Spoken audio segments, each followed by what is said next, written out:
All right, fam. I decided to come outside. I'm on campus right now, but I decided to take a walk and talk.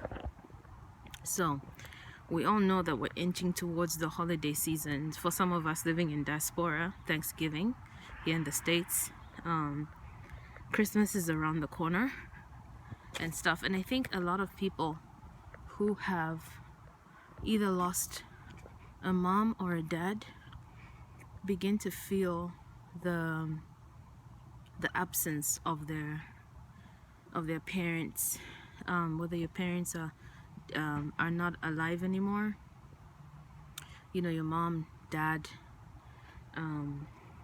Sometimes it can even be a step parent that really means a lot to you and you've lost them.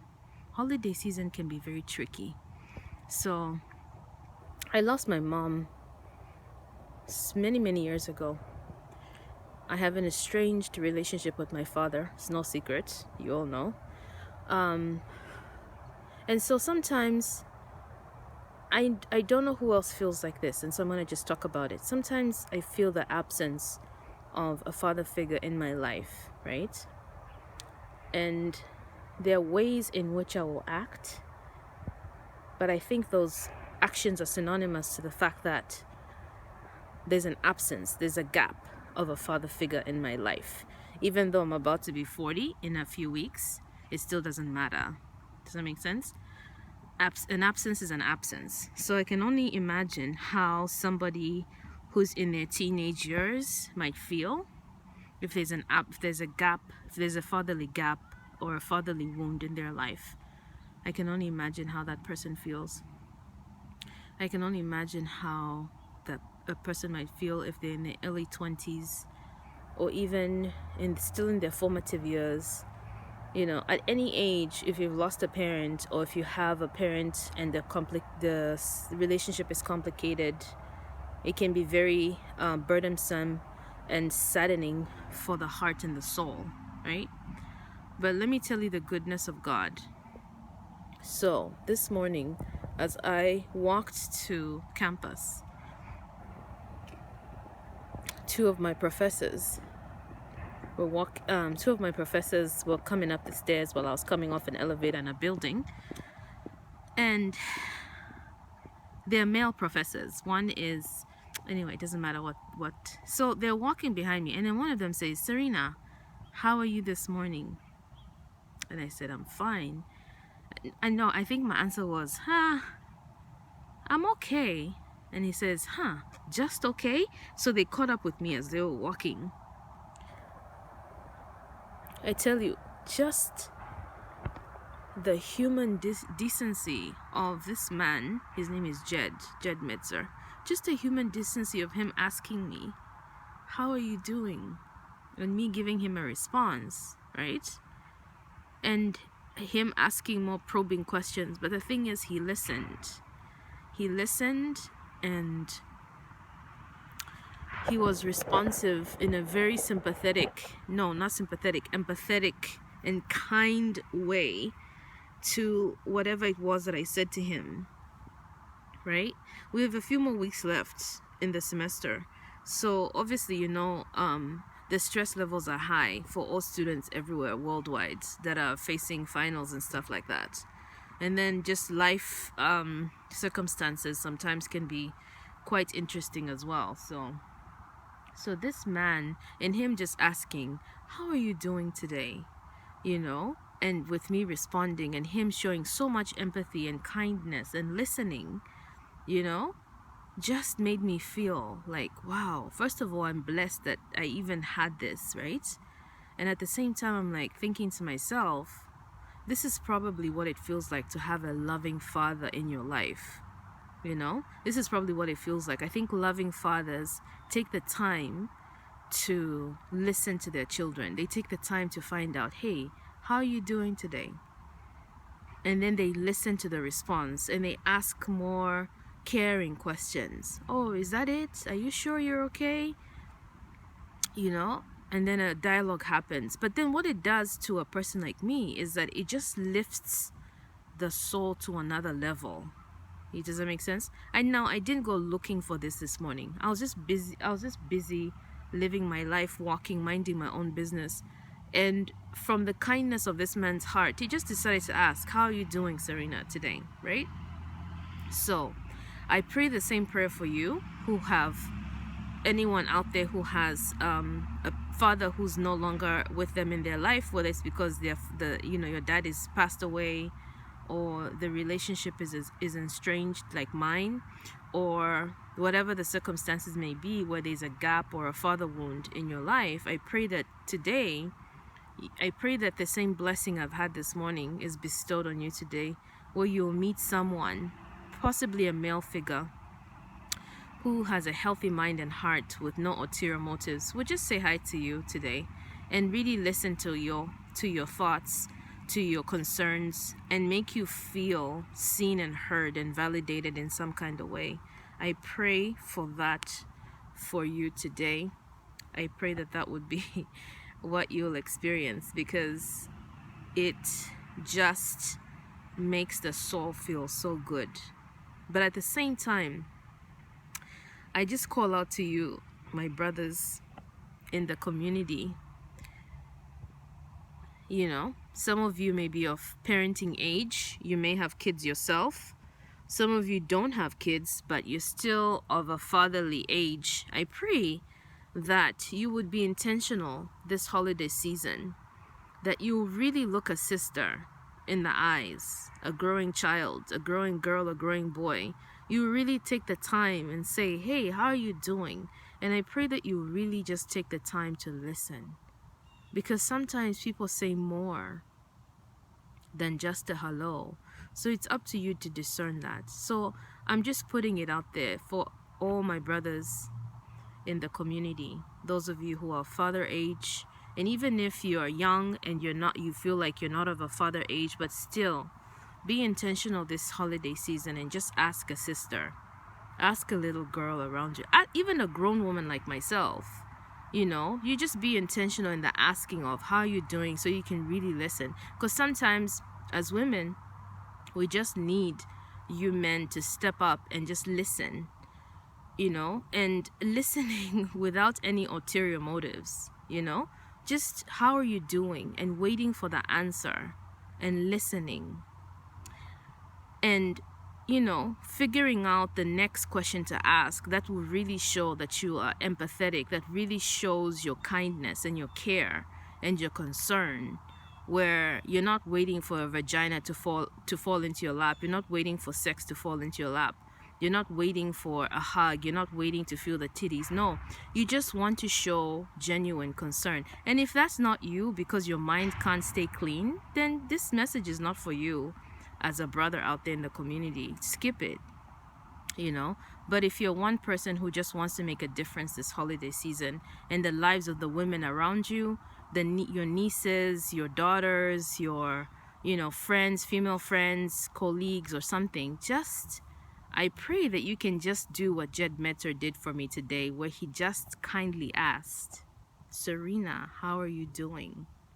And that snowballed into a conversation that was filled with empathy, care, and kindness. So I'm sure there are more men like Jed Metzer in this world, in the community. So yeah, we need y'all. And for every sister listening, every woman and young girl, teenage girl in her formative years listening, woman my age or even older, and I pray that when you get that, how are you doing, sister? I also pray that you're able to open your soul and just answer. Maybe give more than the generic I'm fine and the generic smile and, I'm okay, and all of that. Yes, it's good to be self-protective, and not everyone has good intentions. But I also pray that we can learn to be vulnerable with each other as women, but also vulnerable with some of the healthy men we have in our lives.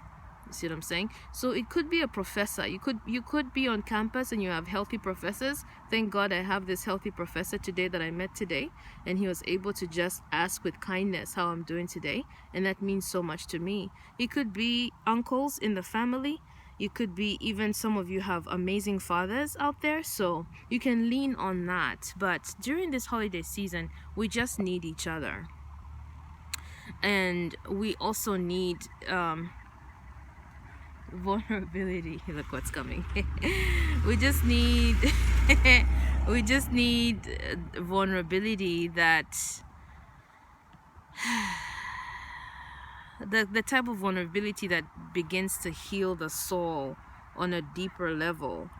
So during this time, this holiday season, if you have lost a parent, you know, and you're starting to get sad, you're starting to have all these memories come up, those things are natural to feel and to go through. But my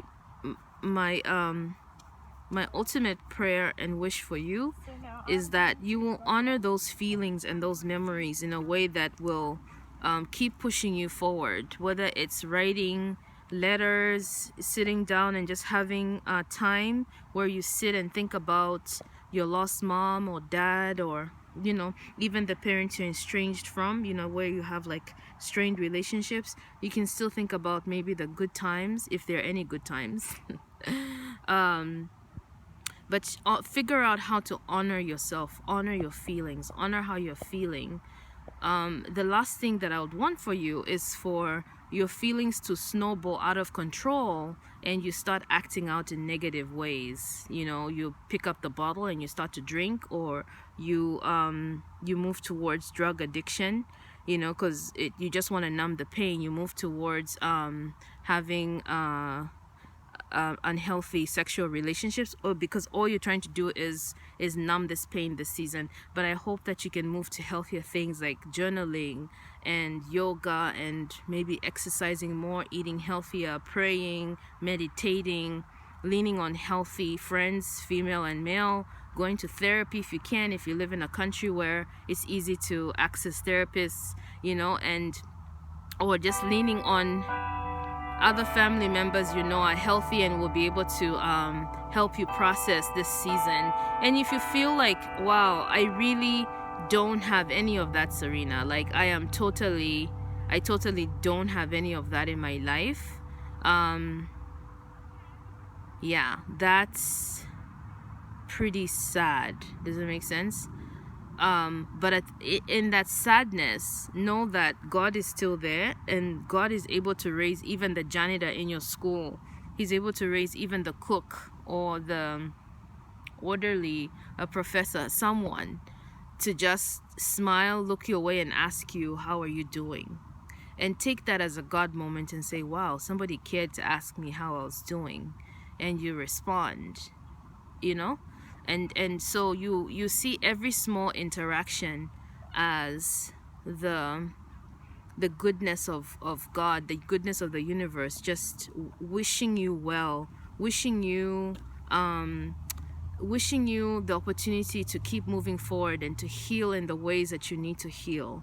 Does that make sense? So rather than moving to habits that will destroy the progress you've made so far, move towards habits and actions that will continue to enhance you as a human being, continue to enhance you as you go after your goals and dreams and whatever else you have planned for the future.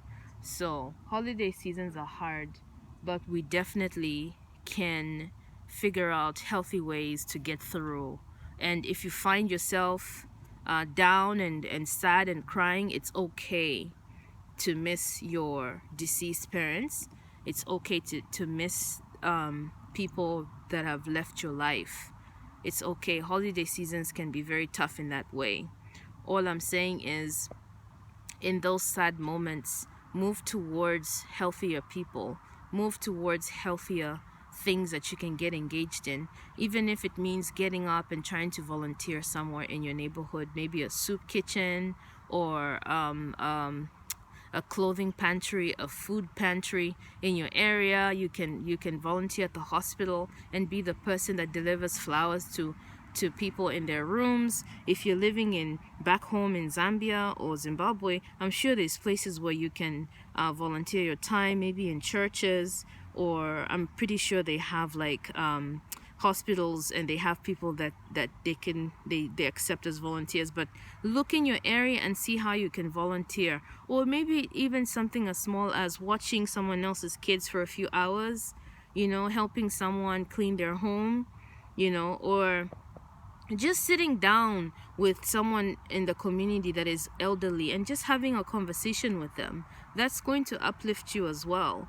And if you're a person who, yeah, so sitting down with someone in the community, you know, that seems to be abandoned, an older person, or you know, maybe someone with disabilities, and so people overlook that person. Maybe just sit down for a second with them and just, you know, hey, how you doing? So you show the same empathy that you want others to show you.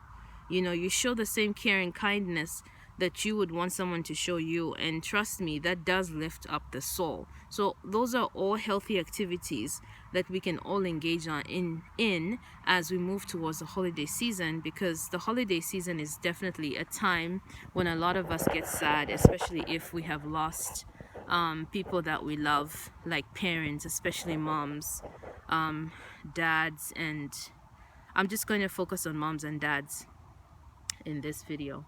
So yeah, and if you're talented, you're a writer, you're a singer, you're a dancer, anything, use your talents to get you through this holiday season, especially if it's tough for you.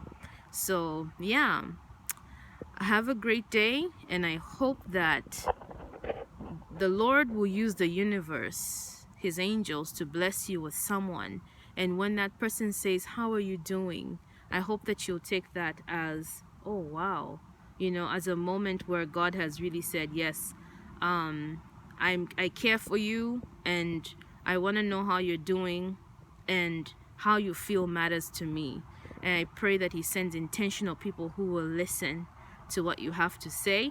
But I also pray that you will be that to someone else. And I also pray that our brothers in the community, I wish and I hope that our brothers in the community will continue to step up to the plate and just really be those pillars that we need as brothers, and even as stand-in